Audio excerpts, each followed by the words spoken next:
juillet 1954, les accords de Genève mettaient provisoirement fin à la tragique guerre d'Indochine qui en était à sa 8e année. Le Sud-Vietnam était attribué aux nationalistes. Le Nord revenait au gouvernement communiste du Viet Minh. Cependant, une zone maritime y resterait libre pendant 300 jours jusqu'en mai 1950. La grande ville de près de 2 millions d'habitants se présente en complet contraste avec les cités agonisantes du Nord. Avec ses aspects disparates, son trafic parisien et archaïque, ses avenues, son grand port, son bazar, ses santines, sa population flottante sur des centaines de sampans, ses temples de la divinité, églises, pagodes, mosquées, temples hindouistes, ses temples de l'argent, ses temples du jeu et du plaisir, ses tripots.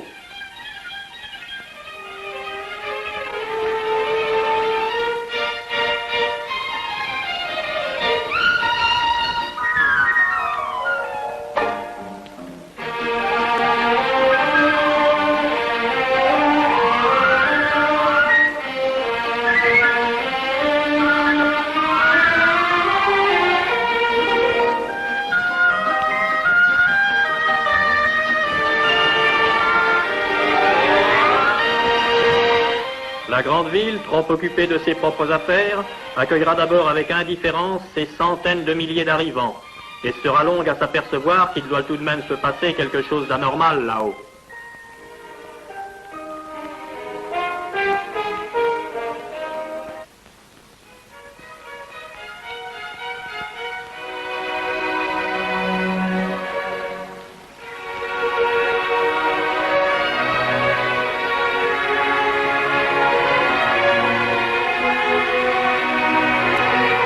Des heures durant, une voiture remplie appelle les noms de ceux qui sont attendus, par un parent, par un ami.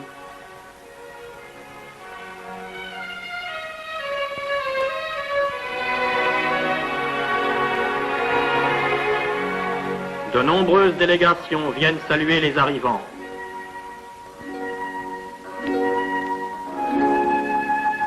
Les services sociaux, français et vietnamiens, prépare des monceaux de boîtes de lait et conserves diverses.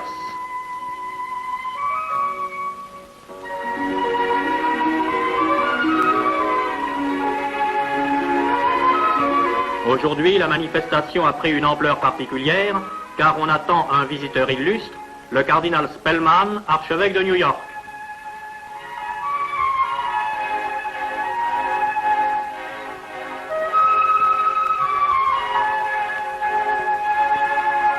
Une délégation de pittoresques bonzes.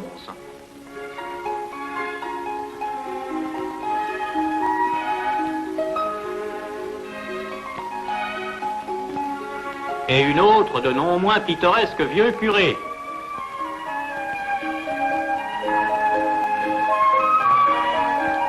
Monseigneur Pham Ngoc Thi, l'évêque qui s'occupe spécialement des catholiques émigrés. Et voici le cardinal Spellman.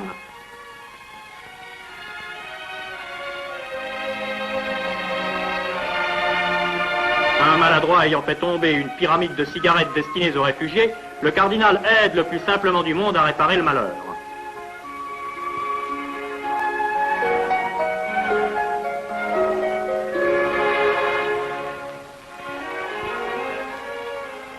Rejoint par le président de Ngo Dinh, le cardinal adresse quelques paroles d'encouragement aux réfugiés et les assure que la sympathie des catholiques des USA se traduira sous les espèces de bons dollars qui ne pourront être que les bienvenus.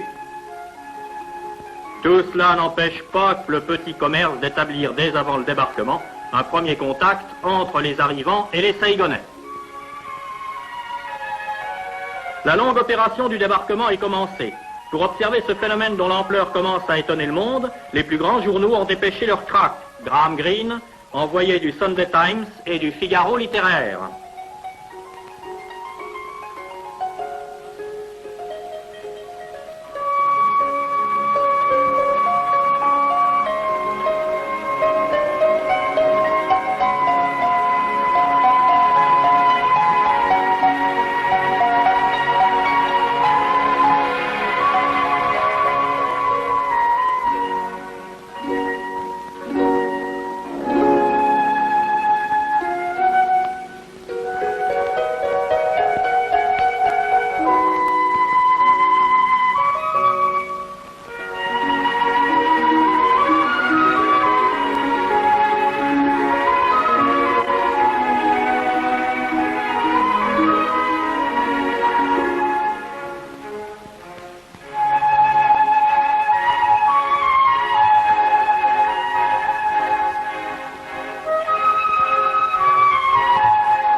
jeunes gens de bonne volonté font la chaîne et se passent tour à tour des gosses, des ballots, des vieillards.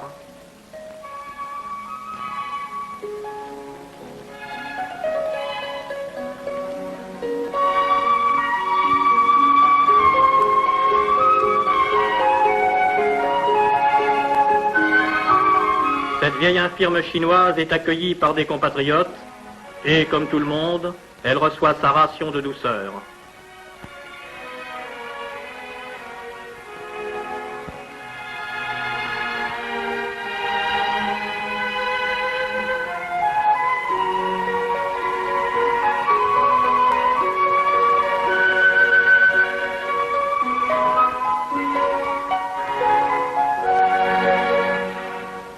Ce gosse a tout de même pris la précaution d'amener du Nord un peu de viande sur pied.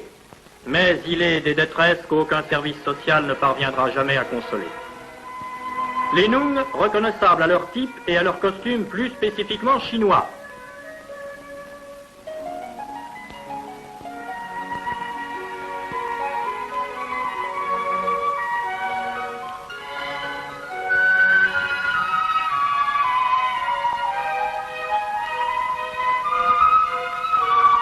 Enfin, voici les Man.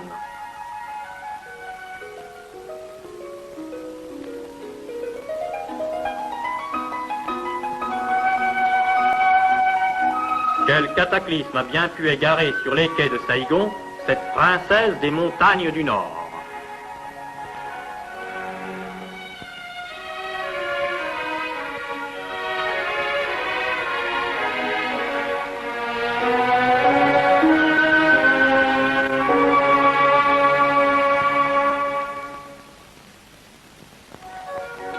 Les plus fortunés des réfugiés peuvent acquérir à prix d'or un petit compartiment comme celui-ci dans les faubourgs de Saïgon.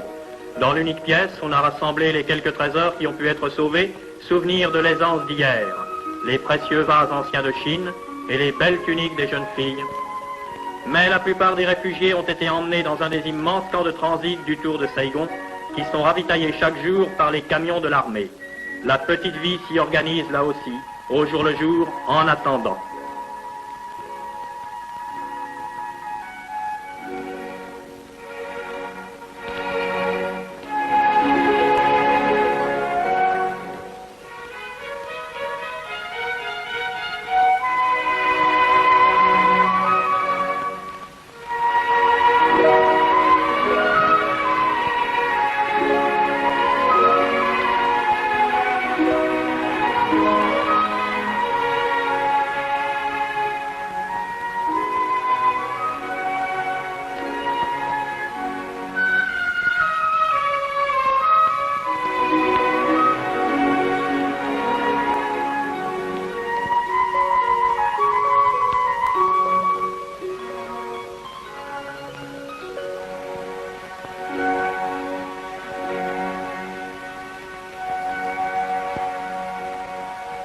Puis un jour, on part vers d'autres horizons. Les Man sont pris en charge par le père Maillot. Il les ramènera vers les montagnes, leur habitat de toujours.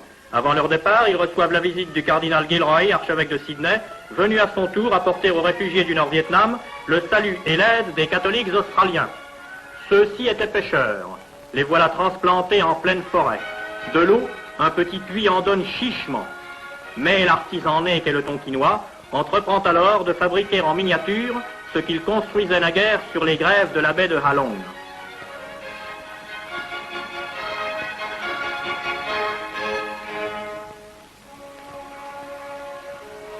Ils iront vendre leurs jolies petites jonques à Saïgon et se feront ainsi un peu d'argent. Ceux-là, par contre, ont la chance d'avoir leur camp traversé par une belle rivière.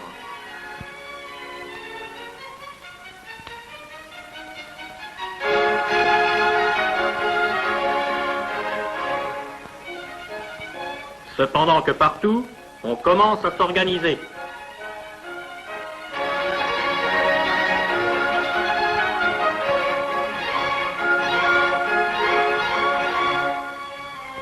Souriez un peu, grand-mère. J'ai quitté mon pays et mon village, a-t-elle répondu, et je ne sais plus sourire. Le vrai centre de la plupart des camps, c'est l'église.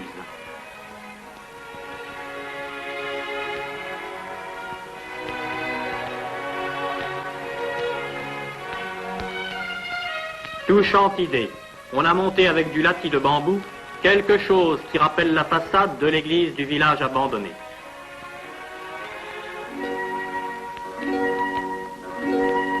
Aujourd'hui, l'immense camp de Honai est abondamment pavoisé aux couleurs nationales, françaises, américaines, mais surtout pontificales. C'est qu'on attend l'envoyé du cardinal archevêque de Paris, Monseigneur Rodin, secrétaire général du Secours catholique. À cette occasion, les stands de l'aide américaine et de l'aide française ont organisé une distribution générale de conserves, savons, vêtements, etc. Puis tous se rassemblent face à l'autel dominé par la statue de la Vierge, où Monseigneur Rodin, qui est aujourd'hui l'ambassadeur de l'amitié de tous les catholiques français, va célébrer le Saint Sacrifice.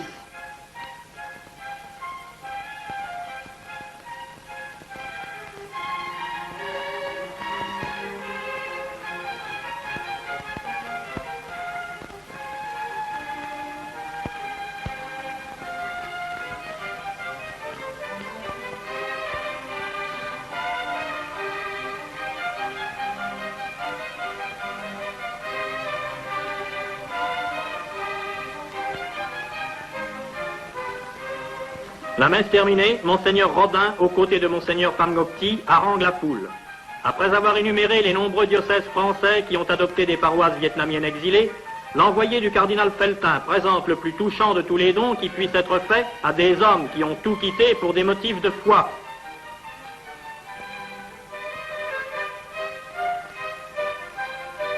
Dans la nuit tombante, un enfant vient tirer au sort le nom des premières paroisses qui seront servies.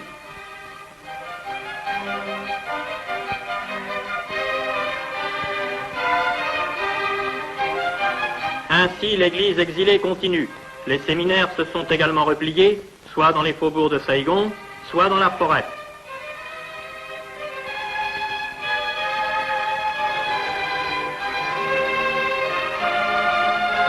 Les religieuses amantes de la croix ne reculent pas devant les travaux de force.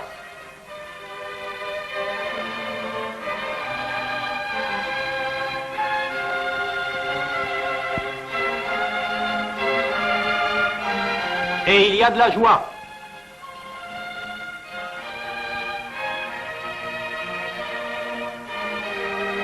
Les camps les plus émouvants sont évidemment ceux qui, renouvelant la geste des pionniers de tous les temps, sont allés s'établir dans la jungle vierge des plateaux de la cordillère anamitique.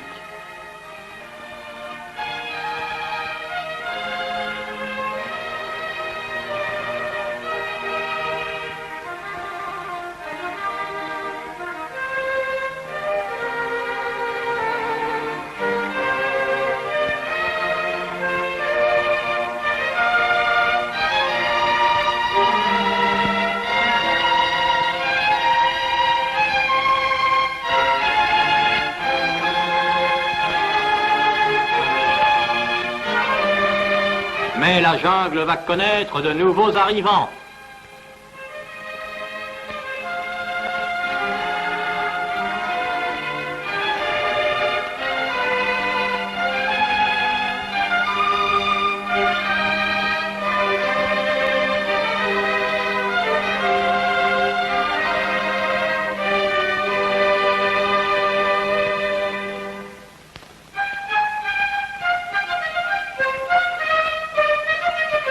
Dans les vastes espaces défrichés, d'extraordinaires villages commencent à s'élever, avec leurs tentes, leurs cabanes de feuilles et de bambou, leurs maisons de tôle.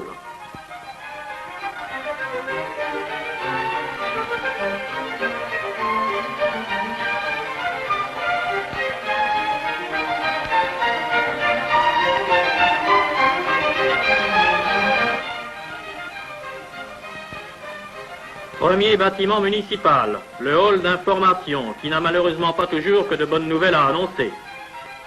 Mais on s'occupe déjà activement des maisons communes essentielles, l'école et l'église.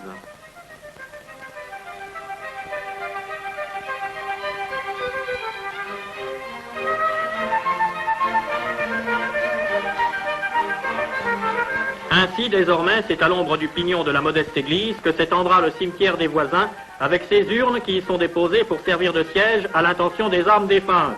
Car il y a les voisins, pas mauvais bougres, mesdames un peu farouches, qui sont ici chez eux. et le jeune chef du nouveau village des pionniers chrétiens se préoccupe de nouer avec eux des relations de bon voisinage. Bonjour, grand chef. Tiens, qu'est-ce que c'est que ce type-là? Il en a une touche. Enfin, bonjour quand même. Oui, ça va. Quelle manie ont-ils de tout emballer? Ils s'emballent dans de la toile et il faut qu'ils emballent même leur tabac. Enfin, sachons nous montrer compréhensifs vis-à-vis de ces mœurs étranges. Ça ne fait rien tout de même. Avouez que pour le costume, nous autres moilles, nous avons résolu la question d'une façon autrement plus simple et autrement plus astucieuse. Ah, il est gondolant.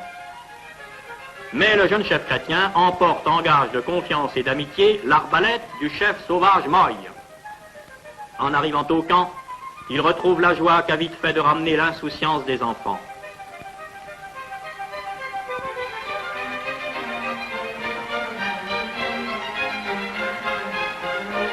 Et la vie reprend le dessus. On fait connaissance avec cette terre si jaune, si sèche, si différente de la terre rouge et grasse du Nord. On voit ce qu'elle peut donner. Un peu d'élevage aussi. Et l'eau qu'il faut aller chercher au ruisseau.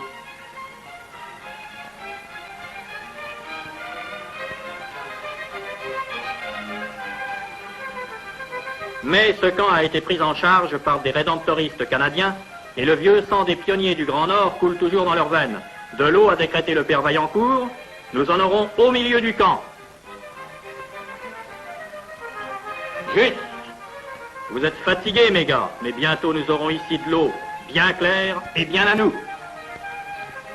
Et lorsque le soleil décline vers les crêtes, le grand murmure des prières monte de toutes les maisons.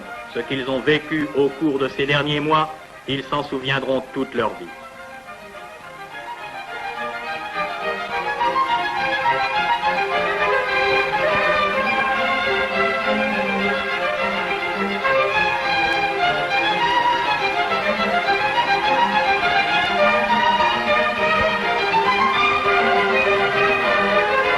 Et on voudrait espérer malgré tout que la méchanceté des uns, la veulerie des autres, ne feront pas qu'un cauchemar comme celui qu'ils ont vécu revienne encore troubler le sommeil de ces braves gosses.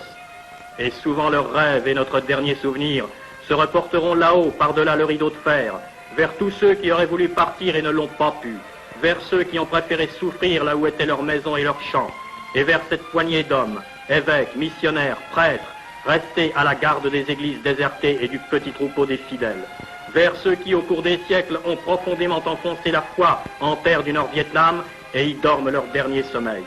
Pauvres chères églises du Tonkin, vos humbles voûtes, aujourd'hui silencieuses, résonneront-elles encore jamais aux accents des prières des grandes foules?